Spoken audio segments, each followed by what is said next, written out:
नमस्कार। आइए, आपका स्वागत है हमारे यूट्यूब चैनल आकाश लेक्चर में। आज हम क्लास 11th का जो चैप्टर 7 है उसको लेकर आ रहे हैं। तो चलिए शुरुआत करते हैं हम आज के लेक्चर की। इसमें जो बेसिक बातें हैं, जहाँ से हम इसकी शुरुआत करते हैं वहीं से इसका शुरुआत कर रहे हैं। अगर अभी तक आपने हमारे चैनल को सब्सक्राइब नहीं किया है तो चैनल को सब्सक्राइब ज़रूर कर लें और बेल आइकन को प्रेस कर दें। ये हमारे चैनल का क्या है, लोगो है। आप इस चैनल को देखकर सब्सक्राइब कर लें। आकाश लेक्चर टाइप करें, सर्च बार में जाकर हमारे चैनल आएगा, वहाँ पर जाके उसको फॉलो कर लें, सब्सक्राइब कर लें। ठीक है। हाँ, तो आज हमको पढ़ना है। तो इसमें सबसे पहले जो आ रहा है वो क्या है, ऊतक। क्या आ रहा है, ऊतक। ऊतक में क्या आएगा, ऊतक कोशिकाओं का एक ऐसा वर्ग होता है। यानी देखो, सबसे पहले कोशिका पता होना चाहिए। कोशिका क्या होती हैं? छोटी छोटी जो कोशिकाएं होती हैं शरीर में, वो क्या होती हैं, कोशिकाएं। अब कोशिकाओं का एक गुच्छा या फिर ये कहें कि कोशिकाओं का एक समूह क्या कहलाता है, ऊतक कहलाता है। जिसका उद्भव एक ही होता है और उसके कार्य भी प्राय समान होते हैं। जो ऊतक होता है उसके कार्य कैसे होते हैं, समान होते हैं।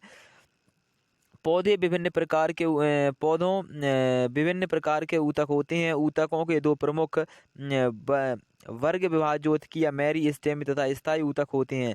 मतलब दो प्रकार, सरल भी हो सकते हैं और जटिल भी हो सकते हैं। ठीक है। इनमें वर्गीकरण का आधार कोशिकाओं का व्यक्त होना अथवा ना होना है। इनके क्या है, वर्गीकरण का वो आधार है। अब हम आते हैं मेरिस्टेमी ऊतक पर। पौधों में वृद्धि मुख्यतः सक्रिय कोशिका विभाजन वाले विशिष्ट क्षेत्रों तक ही सीमित होती है। इस क्षेत्र में मेरिस्टेमी कहते हैं। कहा क्या होता है कि पौधों में वृद्धि मुख्यतः सक्रिय कोशिका, सक्रिय यानी जो क्रियाशील कोशिका होती हैं, क्रियाशील कोशिका विभाजन वाले विशिष्ट क्षेत्रों तक ही सीमित होती है। जहाँ विभाजन होता है, ये वो पार्श्व वाला होगा या फिर वो शीर्ष वाला होगा। दो भाग हो सकते हैं विभाजन के लिए। तो ग्रीक भाषा में मेरिस्टेम विभाजित होता है। पौधों में विभिन्न प्रकार के मेरिस्टेम होते हैं। जो मेरिस्टेम मूल तथा तने के शीर्ष पर होते हैं वह प्राथमिक ऊतक बनाते हैं। उन्हें शीर्षस्थ मेरिस्टेम कहते हैं। अब कहाँ होते हैं, पौधे के शीर्ष पर। अब जो पौधे का जो शीर्ष वाला भाग होता है, कौन सा, ये मान लीजिए एक पौधा आएगा।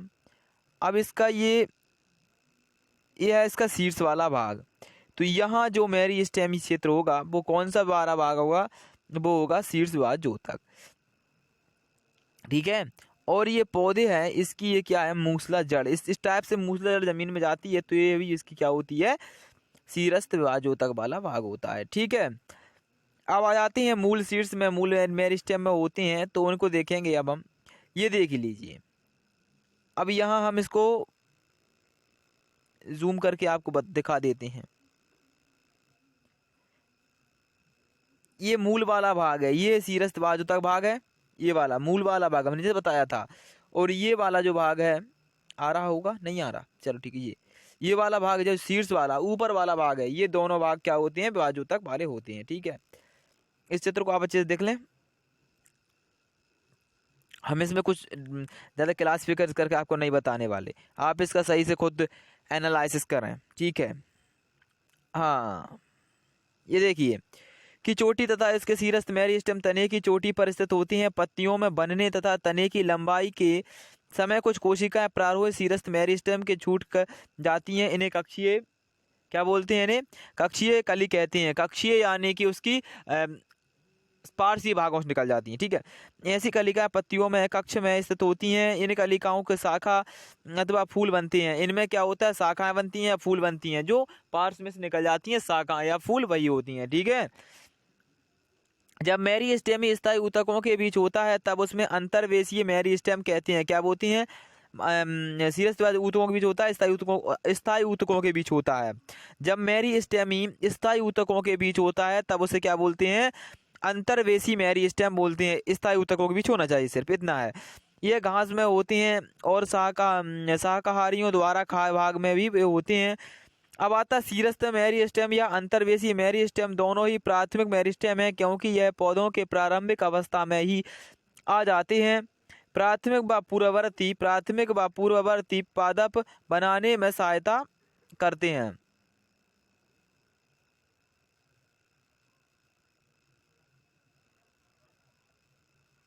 ठीक है। तो मेरिस्टेम में जो बहुत से पौधों में मूल तथा प्रारूहे के परिपक्व क्षेत्र होते हैं, विशेष रूप से ये काष्ठीय कक्ष बनाते हैं। प्राथमिक मेरिस्टेम में बाद में उत्पन्न होती हैं, उन्हें द्वितीयक मेरिस्टेम, देखो पहले होते हैं उन्हें प्राथमिक मेरिस्टेम और बाद में वाले द्वितीयक मेरिस्टेम या पार्श्विक मेरिस्टेम कहलाते हैं। इतना ही देखना है, पढ़ लीजिए, इसमें कुछ ज़्यादा नहीं होता है यार, क्या समझाएं, इसमें कुछ समझाने लायक है भी तो नहीं है। चलो अब सबसे पहले देखते हैं सरल जो ऊतक होती हैं वो कौन कौन से होते हैं। तो सरल ऊतकों में केवल एक ही प्रकार की कोशिकाएं होती हैं।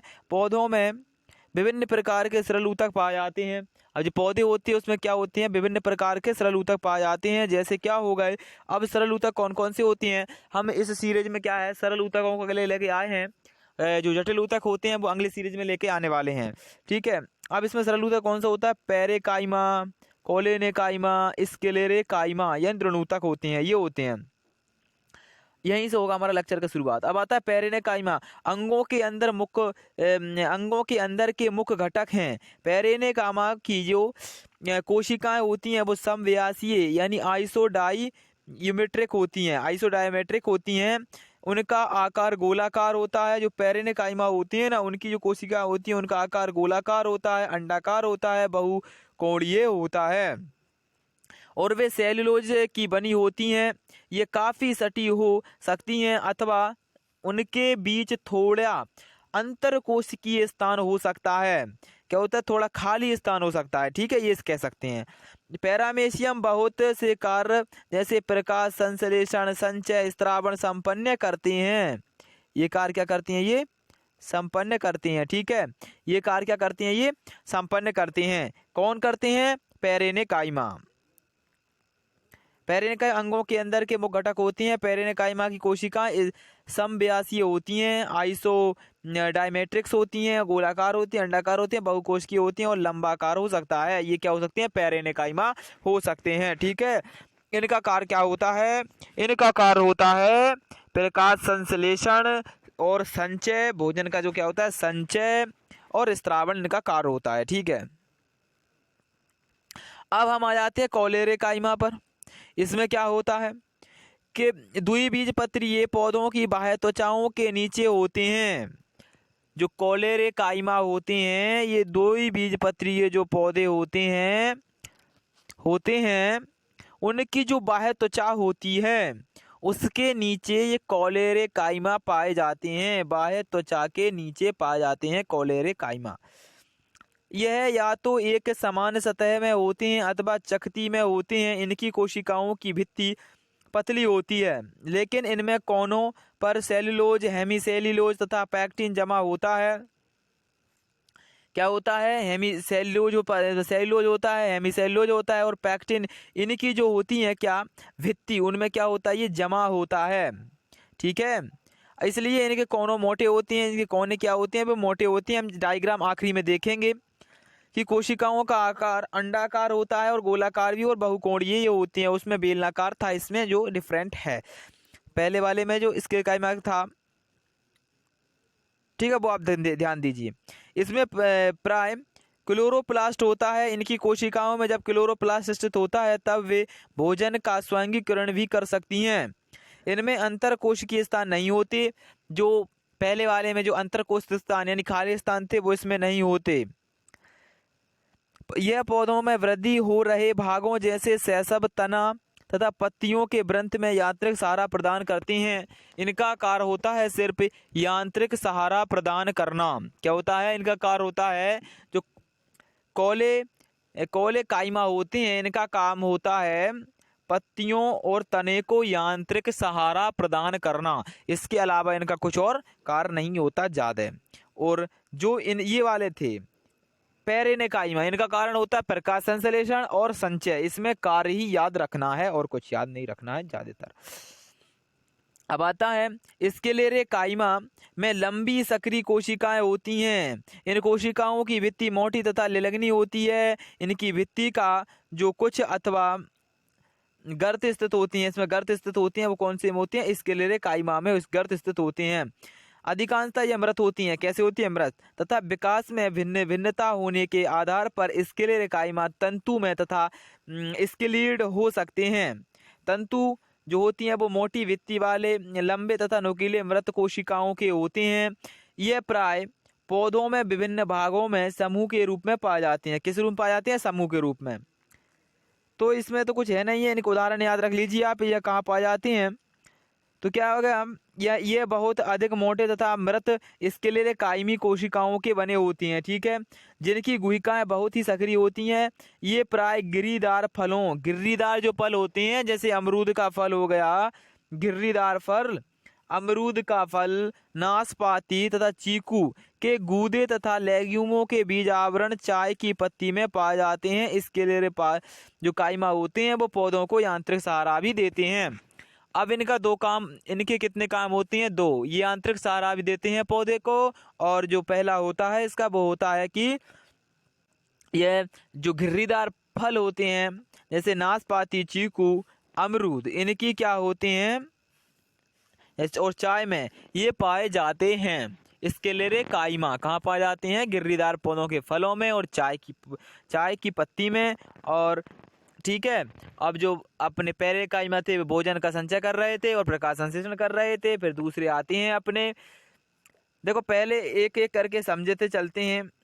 ये देखिए, सबसे पहले पहले काइमा, यहाँ से देखेंगे हम,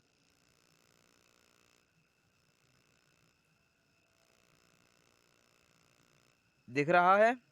चलो अब देखिए, पहले काइमा का कार्य क्या होता है?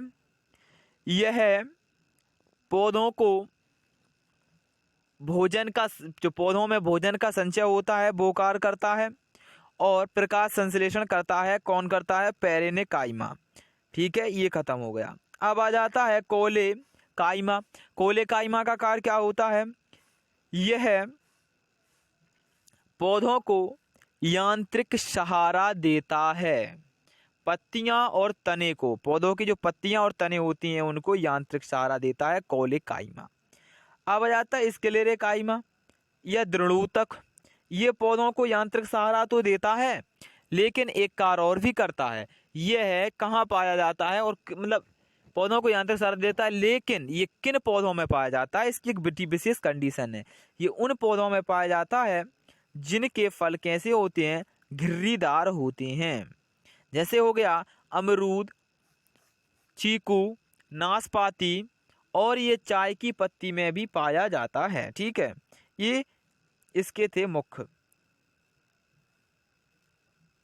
तो हमने ये कर लिए।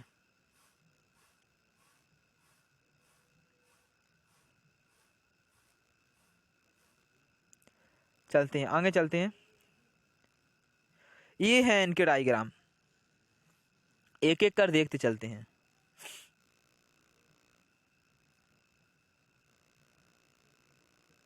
ये अंतराकोशीय हैं, दिख रहे हैं? ये मोटे वाले होते हैं वो।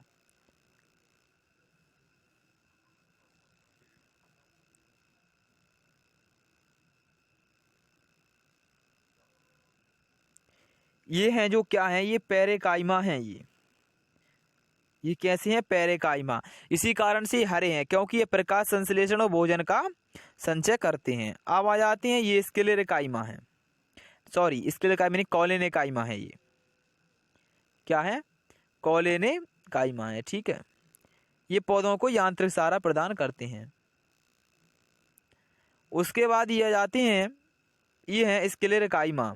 ये घिर्रीदार पौधों में पाए जाते हैं। इनका डायग्राम है, आप हमारे PDF नोट्स डाउनलोड कर टेलीग्राम ग्रुप से वहाँ से इसको देख सकते हैं। ठीक है, चलिए, तो आज का हमारा लेक्चर हुआ क्लियर। अगर अभी तक आपने हमारे चैनल को सब्सक्राइब नहीं किया है तो चैनल को सब्सक्राइब जरूर कर लें। थैंक यू, धन्यवाद।